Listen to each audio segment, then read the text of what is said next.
Stories today, and we'll start out with one about an animal, and probably y'all would like to have this animal for a pet. You know, if you could pick a nice pet to have, I've got one in here. I want to show you. I keep one with me because he's really a nice pet. And well, this used to be a rabbit, but he's not my pet anymore. I take him everywhere I go, but he's not pet.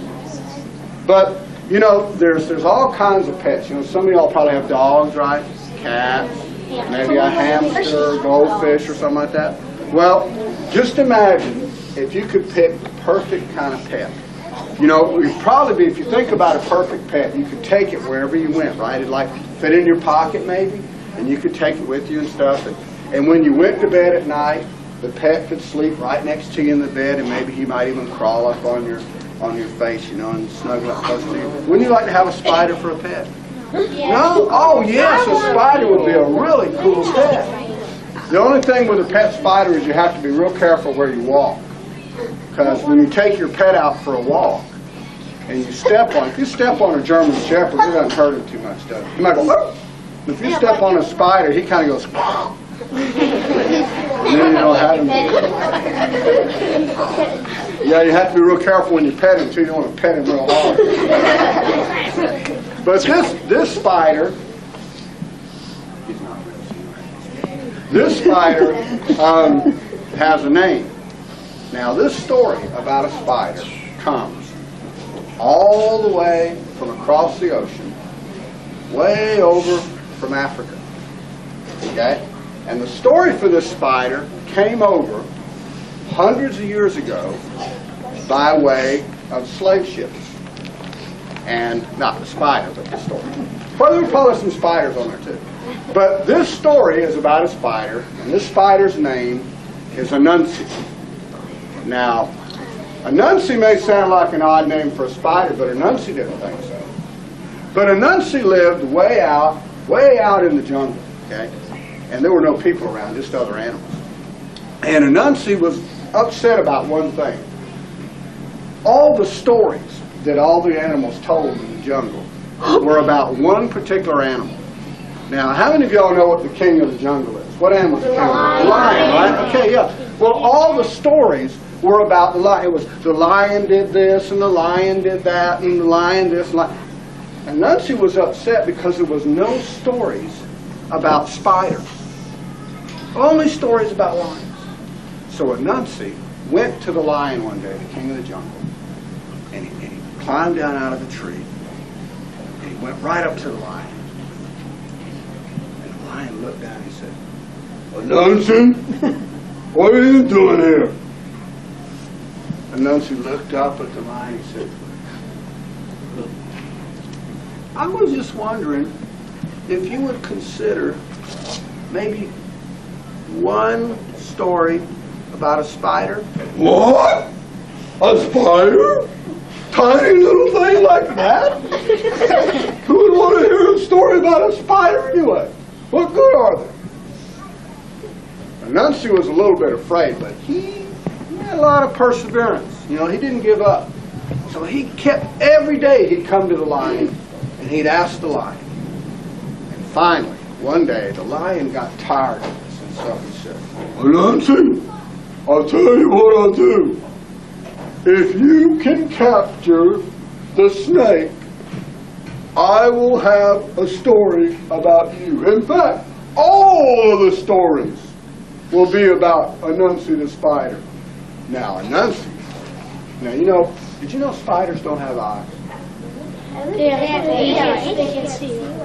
They have quite a few eyes. Well, no, insects do, but spiders don't have multiple eyes like flies and all do. Anansi's little bitty tiny eyes went like because the snake was the biggest animal in the entire jungle. In fact, he was the huge, this big around, much stronger than the lion ever could be. How was a little tiny spider going to catch a big, huge snake? Make a web. But Anansi thought about it and he said, "Oh, I'll give it a try anyway."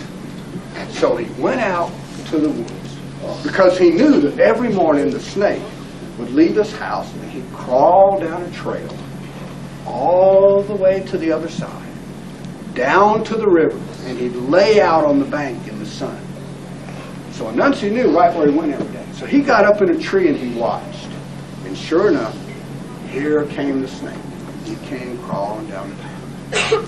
Well, Anansi started thinking how he could catch the snake.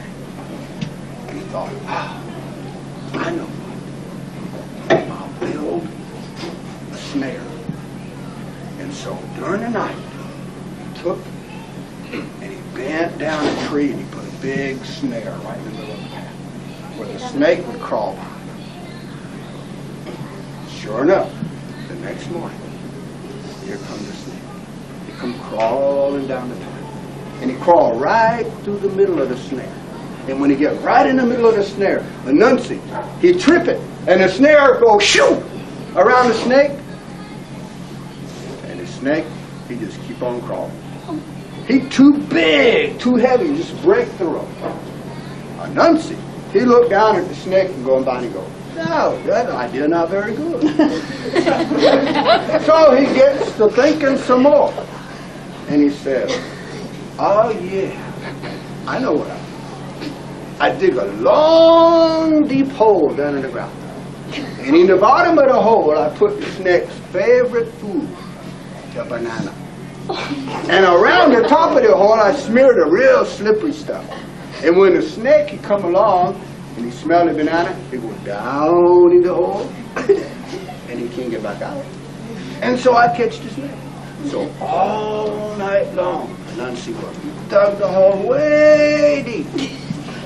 Put bananas down on the bottom. Smeared slippery stuff all around the top. The next day, sure enough, here come the snake. He come crawling down the path. He get right to where the hole is. He go, I smell the banana. Look down in the hole. I see the banana. And he fly down the hole. There's only one problem. Anansi did not make the hole deep enough. So the snake's tail end be hanging out. And he'd get to eating the banana, he'd wrap it around the limb, and he just pull himself out and go about it. And Anansi, he sit up on the tree and goes, oh, another bad idea. But he didn't give up. He kept thinking. And for days he watched the snake. And then he came up with an idea. He waited till the snake was laid out in the sun, stretched out over there. And he went right down to the river, walked right across the sand, right up the snake's nose, right between his eyes. And the snake was sitting there and he goes, Anansi, why you be on my nose? And Anansi said, I come here to help you. And the snake started laughing. Anansi going to help me, a tiny little bitty spider. Going to help the snake, the strongest, biggest animal in the whole jungle. A little spider. But Anansi told him, he said, you know, maybe one little problem. Some of the animals in the jungle, not me mind you, but some of the animals in the jungle say the snake not be the longest animal in the jungle. Let's not make the snake very happy. He's proud of being the longest animal. He goes, who say that? And Anansi go bouncing up and down the jungle. And Anansi said, well, I want to help you prove it. And the snake said, how you prove it? And Anansi said, well, look, you see that long piece of bamboo laying over there? He said, if you was to go over and you were to lay on that bamboo and stretch all the way out, and I can mark where the end of your tail be, and I go down the other end and I mark where the end of your nose be. And then, whenever the other snake come along and say, I be the longest snake in the jungle, Anansi said, go lay on the bamboo. And the snake, if you lay on the bamboo, he say, oh, I not be the longest animal. So the snake, he think about it, he said, that'd be a good idea. So the snake go over and he lay right on top of the bamboo.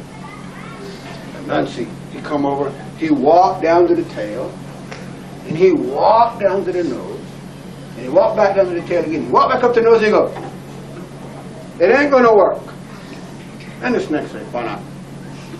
Anansi said, well, in your tail be all the time moving around. You go up and down. And said, I can't make the mark. And the snake said, I can't help it. That's the way snake tails do. They go up, they go down, they go away. And Anansi said, well, I can't make the mark. Maybe if I tie the tail down to the bamboo, then it won't be moving around. And the snake said, okay, do it. So Anansi goes over and he takes the vines and he wraps around the snake's tail. He pulls it real tight. And then he walked back and he walked back. And he walked up to the snake. He goes, it ain't going to work. And the snake said, what's the matter now? And then, well, it's your head. Your head be moving all around. Your tongue be sticking out. I can't make the mark. And if I make the mark in the wrong spot, what happened if another snake come along and lay on the bamboo and he be longer? And the snake say, well, what we do? And she say, I don't know. Maybe if I tie your head down, and it won't be moving around. And the snake say, okay, do it, but I ain't got all day. So Anansi takes the vines in there, wrap it all around the head, and he pull it tight. And then he walk down to the end, and he walk back, and he goes, it ain't gonna work. And the snake say, because your mouth be touching, what's the matter now? And Anansi say, it's your middle. You got a bigger hump there. Be going up and down. Push it down and go back up. Push it down and go back up. And the snake say, tie it down.